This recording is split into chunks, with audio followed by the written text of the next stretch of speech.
Season's starting to warm up now, isn't it? We're getting into the meat of it. I'm going to be on Pro Tour commentary again next week in Germany, so I'm not going to be doing one of these reports there. But we've got a report today, we've got one tomorrow as well, and I'll keep you up to date with all the stories and everything you need to know around the world of darts, who's qualifying for what, whose cards at risk, all the way throughout the year. So if you are struggling to follow it, if you're at work or you just want to round up at the end of the day, hit this channel a subscribe. We're not in the glamorous studio today, we're in a hotel room up in Bolton. The reason for that, I'm making some more content for you. That content's going to be going on the Mission Darts YouTube channel. If you haven't done so already, guys, go check it out. We're close to another milestone over there. You'll get tips on how to throw darts better, some nice little coaching videos there for you. Rate My Hockey, which is a great series that you'll probably enjoy watching, where we go around the UK trying to find the best venue to play darts. Gear and equipment, give you some tips in regards to the best equipment out there to get, darts tutorials, previous series, where to find some shops, all sorts of great content for you on the Mission YouTube channel. But today, let's take a look at the Pro Tour. So Dave Chisnall's got to win his season up and running. He'll be happy with that. Dom Taylor, keep an eye out. Quality player. He's banging in some big numbers left, right and centre. One certainly to keep an eye out for.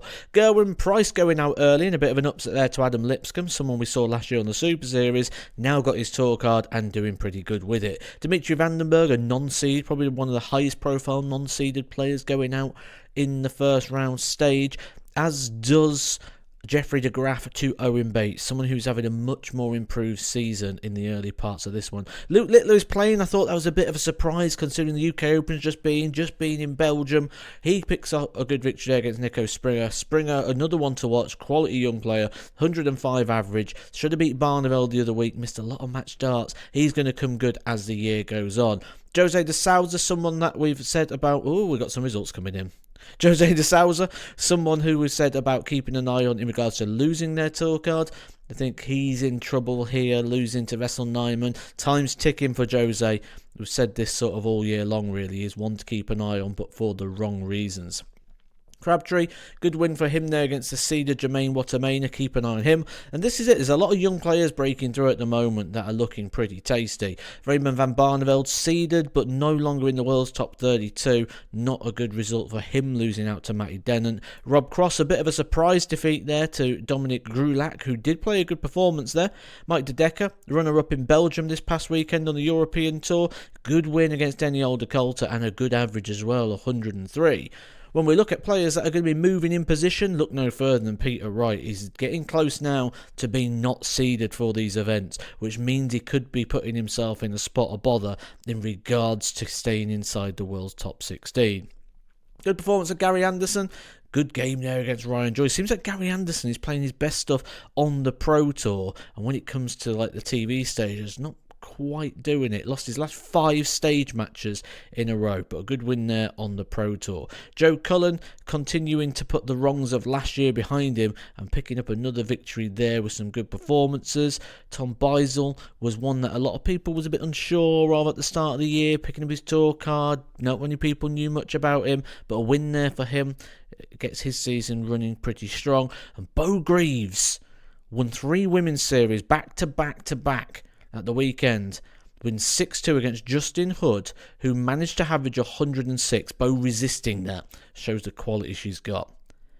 And there was some real quality in the second round. We always pick up on the players that at this stage average over 100, and there are plenty of them to focus on. Just look at these performances. Real standouts though, James Wade, someone who apparently doesn't hit big averages, had 115.92 against Bo Greaves. Joe Cullen on the list. William O'Connor against Josh Rock. Josh Rock putting in some big performances this year, but keeps running into one. He lost out to Bo Greaves, averaging well over 100 last time, and are now losing out to William O'Connor in just the second round. Michael Van Gerwen, 111, puts him in good stead. Jizzy got a win, but look, Dom Taylor again. Every game, Dom Taylor's over 100. He seems to be relentless. When I was doing commentary over in Hilton, Rosmarlin he was averaging 103 by the semi-final. One certainly to keep an eye on. But in the last 32, he did drop below the average of 100 for the first time. 90.96, that's fine. And a win over Niels Zonneveld. He'll take that. We lost a couple of seeds. Devon Divenbode was 5-2 up on Luke Littler, who, by the way, has hit a 9-darter, as has Gary Anderson. So we've got our first and second 9-darter in the tournament so far. We lost Johnny Clayton, Ross Smith, Ryan Searle, Luke Humphreys going out on the streaming board to Joe Cullen. Not quite the performance we expect from Luke Humphreys. Maybe we'll miss tomorrow on the back of that. James Wade backs up that victory against Beau Greaves with a 96 there against Dylan Slevin. Good performance. But I'm going to draw attention to a couple of things here. The first one, the main one for me, Robert Owen. Won the board. Now, when we think about Robert Owen, and you think about the journey he's been on, he went into the World Championships as a bit of a stand-in, a late stand-in. Did enough to win his card, or to defend his card. He thought he defended it. A lot of things went wrong. Then he had to defend it again. He did. He beat Michael van Gerwen in the UK Open last week. Played well. Now he's on a run again at the Pro Tour. Are we seeing the best version of Robert Owen we've ever seen? Yes. Is he going to go far? He's certainly safe now, in my estimation, to retain his card. He's got this year and another year. So he's going to have quite a stint now on the Pro Tour before he has to defend that World Championship money. So maybe one to keep an eye on. We certainly will be here. Just hit that subscribe. So much to unpack here, so bear with me for a moment. Dom Taylor's gone out last 16. Good run for him in regards to picking up points there. James Wade going out to Kevin Dukes. Gary Anderson going out to Rob Owen. We've just been talking about Robert Owen in regards to where his career is going. We can see he's going no further than the quarterfinals, losing out to Mike DeDecker, an informed player. No shame in that. But a quarterfinals for Robert Owen is fantastic, certainly in regards to where he is sat in the rankings right now. One of only 2 non-seeded players to reach the quarterfinals, which, do remember, last year this was like random, like loads of non-seeds getting through. Now, just the 2 non-seeds reaching that stage.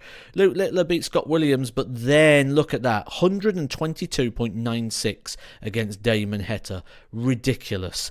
If you're wondering what that looks like, 15, 12, the 15 was Damon Heta's, then Luke's gone 12, 12, 11, 13, 13, 11 to average 122. Absolutely crazy darts there from Luke Littler. Very, very impressive. That could be the average of the season, even at this early stage. Joe Cullen, we mentioned it earlier on. He's beat Christian Kiss now, and now he's beat Kevin Dukes. When you look at Joe Cullen last year, he went into that game against Vessel Nyman at the World Championship. Most people predicted he was the seed to fall, and that was because of the season he had. He did not have a good season.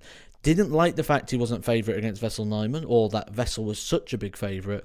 We remember the press conference he had. He stormed out of the place. It wasn't... He wasn't happy. Let's just put it that way. But look at the darts he's playing. Now into the semi-final. What a turnaround. It's great to see. I like seeing this. When people are resilient, when people bounce back, it's great to see. It's something I really am... especially Joe Cullen, who's been around for quite some time. And maybe we're getting the next wave now of Joe Cullen, where he's going to start getting back into those latter stages again. One to keep an eye on for sure, because he's beating some quality opposition. But Luke Littler is not going to win a title. He's not going to win the title. That's something we haven't said for a while. Luke Littler will not be winning it. Now, he'd probably be happy to get to the semi-final, considering he probably should have gone out to Devon Divenbode earlier on. But Gian van Veen, someone who maybe just lost his way a little bit of time, certainly in regards to results. He's through to the final against Joe Cullen. And I think both of these players are going to fancy this. Both Gian and Joe Cullen will probably go into this and think, right, I've got a chance, which can sometimes lead to one of those sort of dodgy games where it gets a little bit edgy. Certainly you'd know, like, if you beat your seed, or you see your seed get beaten on the Pro Tour in the early rounds, you'd be like, right, seed's out, I've got a chance here now. And both these will think that, like, not because they're not seeds or not because they're good players, but because they're not playing Luke Humphreys, Michael van Gerwen, Luke Littler in the final. They'll both think that this is one to take. It'll be interesting to see who does pick up the title, and I think it's going to be a split choice. I think there's going to be some people really want to see Joe Cullen in the winners' enclosure, but regardless of that, a final. What a turnaround. Did you see this coming from Joe Cullen this year, especially considering what it was like last season? But what an incredible final it was. Gian van Veen will probably feel he should have won this one. He pretty much was there.